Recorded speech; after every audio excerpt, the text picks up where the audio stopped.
Number 535, Glory Land Way, 535.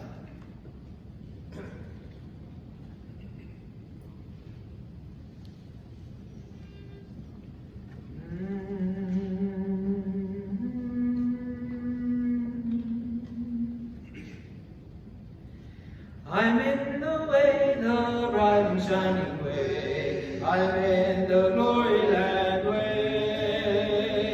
Telling the world that Jesus saves today. Yes, I'm in the glory land way. I'm in the glory land way. I'm in the glory land way.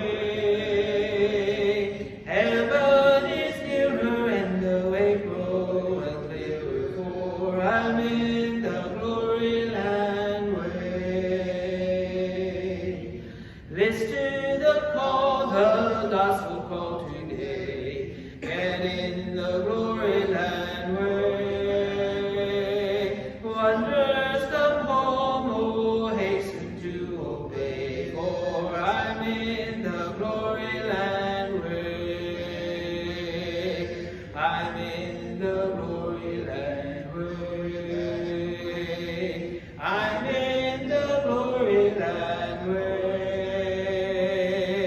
Heaven is nearer and the way groweth clearer, for I'm in the glory land way.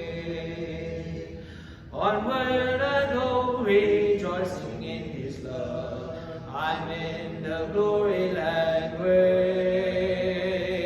Soon I shall see Him in that home above. Oh, I'm in the glory land way.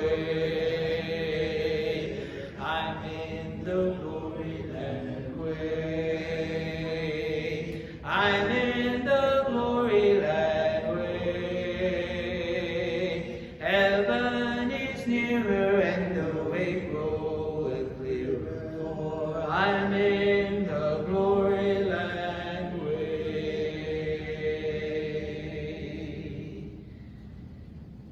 Number 853, 853. When we all get to heaven.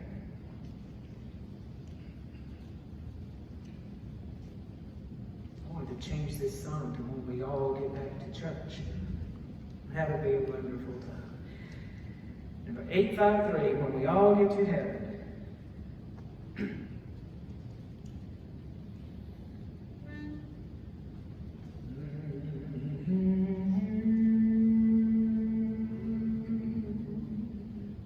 Sing the wondrous love of Jesus, sing His mercy and His grace. In the mansions bright and blessed, He'll prepare for us a place. When we all get to heaven, what a day of rejoicing that will be. When we all see Jesus, we'll sing and shout the victory. Let us then be true and faithful, trusting, serving every day. Just one glimpse of Him in glory will the toll of life repay. When we all get to heaven, what a day of rejoicing that will be.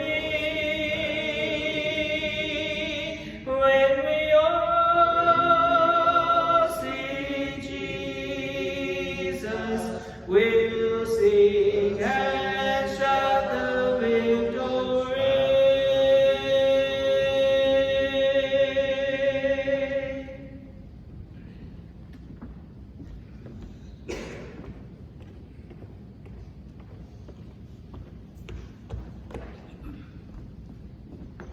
Good morning.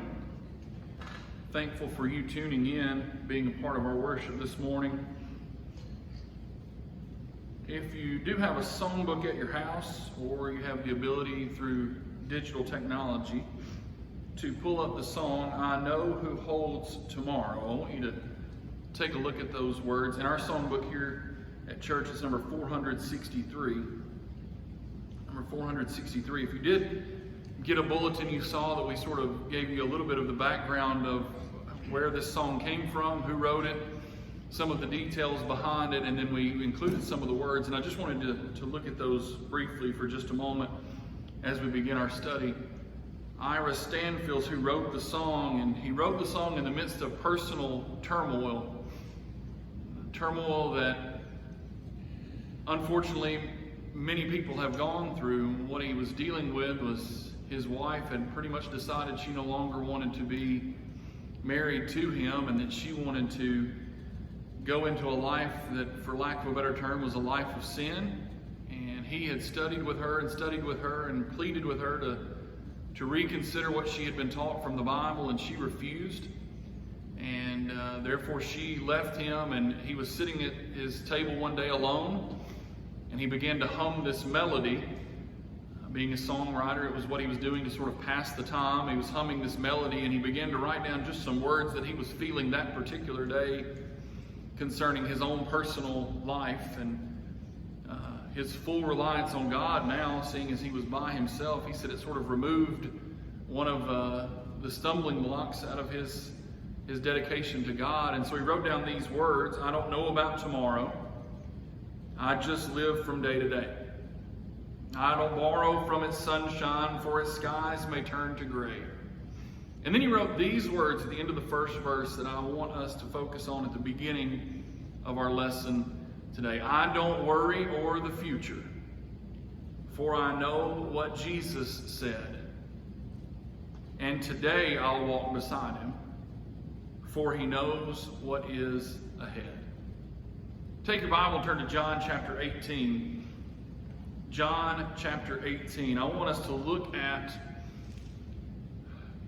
a handful of moments, and we're going to try to do this as quickly as possible. But I want us to look at a handful of moments found in John 18, 19, and 20. And I want to, prove this point. That each day we should just simply walk beside him, because he knows what is ahead. John chapter 18, you know the picture that's being painted here. That is, the betrayal and arrest of Jesus is taking place at the beginning of the chapter. He faces the high priest at verse 12 there. Verse 15, you have the denial of Simon Peter, which was, again, told by Jesus. He knew what was ahead. If you remember all those times he had told the apostles and anyone following him that he was going to be delivered over to the hands of evil men, these things are all happening as Jesus had said. You get down to verse 28, and Jesus stands before a man who takes a leading role in the conversation. This really becomes a two-man conversation. There's a lot of other people around, and there's some other people that are going to interject themselves in this setting, in this scene, but truthfully, this is a two-person conversation. And the first time they have a conversation, well, it's pretty direct. It all started with Jesus being brought before Pilate, and Pilate telling the Jews that brought him up there, look, this is none of my business. I'm not going to bother myself with this. Take him out and punish him as you will. And Jews knew they couldn't do that.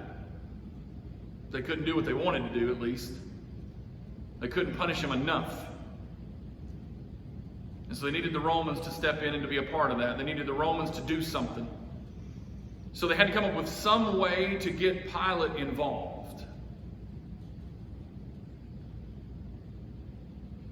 Their last comment to Pilate was, it's not lawful for us to put anyone to death. The insinuation very heavy. You guys can do it. It's your empire. We all bow down to Caesar anyway, so it's your world. We're just living in it. So it's not lawful for us to do anything to him to that level, but you guys can. You can, Pilate. Now, if you remember, and we'll get to this in just a moment, they're going to play this same card later on to get Pilate to crucify him. They're going to actually utter the phrase, "If you let this man go, you are no friend of Caesar's." They're going to play this card over and over again. It's the only card they have to play. Because even Pilate, a man who had no connection to Jesus in any way, shape, or form, he had no connection to the teachings of Jesus, he had no connection to the miracles of Jesus. He might have